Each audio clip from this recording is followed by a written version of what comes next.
There is a gun in Enter the Gungeon that was put in there specifically as a joke to mock the practice of microtransactions. I want you to keep this in mind throughout this entire video, because I feel like there are going to be more than a few people who are tempted to say I'm overreacting. Welcome one and all, I'm Josh Rivers, and I am quite intensely disappointed. Fall Guys is here. It's a cute bean game that is quite good with cute beans running around in it.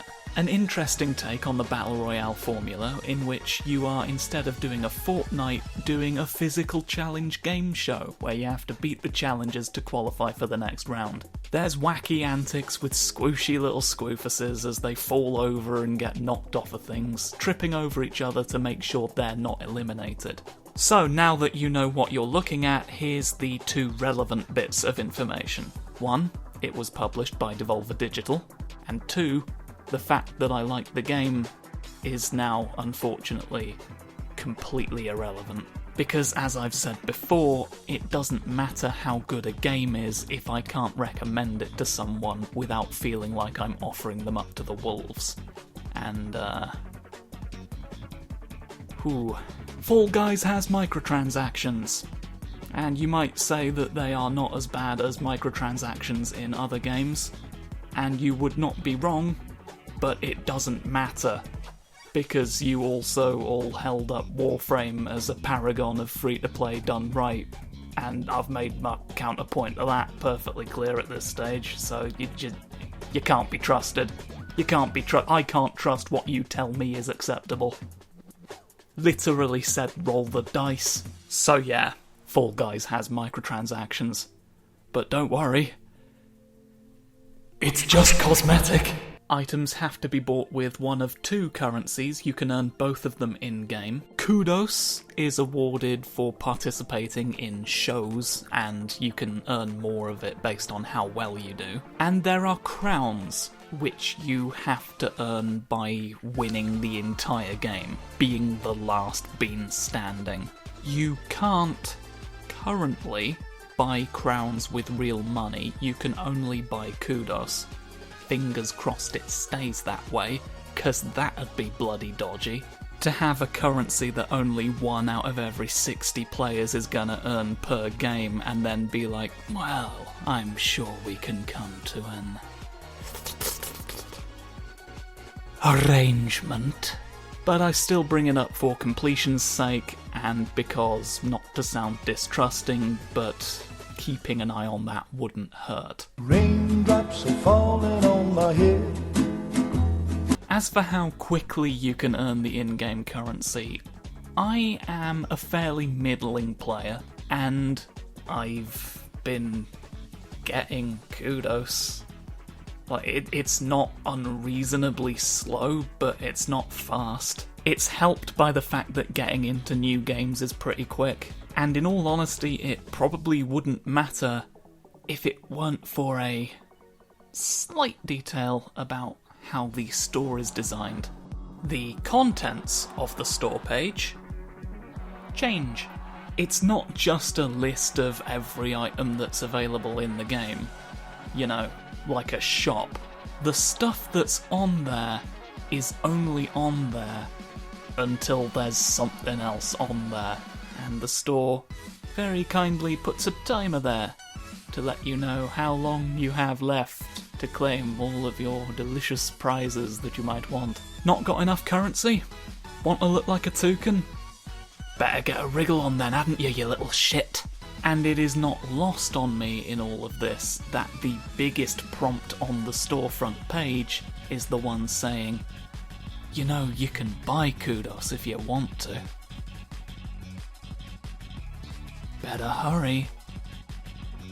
Those items aren't gonna be there forever. They know what they're doing. They'd have to. And I mean, if somehow they didn't, then the likes of Walmart, having smelled the very evident blood in the water, would have to have made this just the most devastatingly embarrassing mistake. Yeah, maybe you didn't realise what you were doing. They knew. This was very familiar to them. And we were led to believe it was very familiar to you too, Devolver Digital. Hence my particular disappointment in this instance, and why the inclusion of microtransactions in this game feels like a particularly bad sign. Devolver Digital. Look at them there. Devolver Digital. You're probably familiar with Devolver Digital's E3 shows. The first one in particular got a lot of attention as an outstanding send-up of the entire concept of E3. You may also know that they occasionally like to tweet out a link saying, "Click this link to see if you're allowed to use footage of our games to cover them." And then it just takes you to a webpage that just says, yes.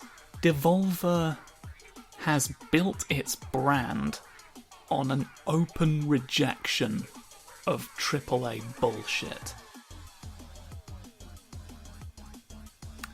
So, that's what this comes down to at the end of the day. I didn't foist this expectation upon them. They courted this image, and they did not do so subtly. They have a series now of E3 shows that are quite hotly anticipated specifically because of that energy. This is not an accident. And now Devolver is dipping its toes into something that it kind of knows it shouldn't be. And yeah, it might be pretty tame by the standards of the industry they're mocking, not that that bloody says much, but it's still tapping on some very evident, and by this point quite classic, manipulative buttons. In a game that, let's be honest, might be the most immediately child-friendly title that Devolver Digital as a publisher has ever put its name to. A game that they are also already charging an upfront price for.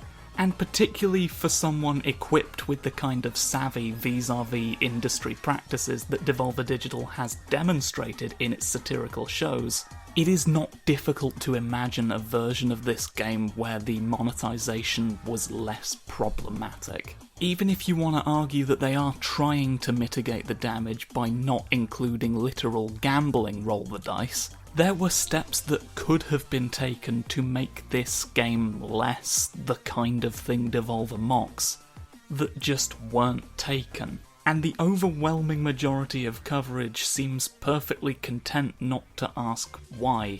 I can barely find an acknowledgement of it outside user reviews. And so we're just sort of left with this incongruity going basically uncommented on.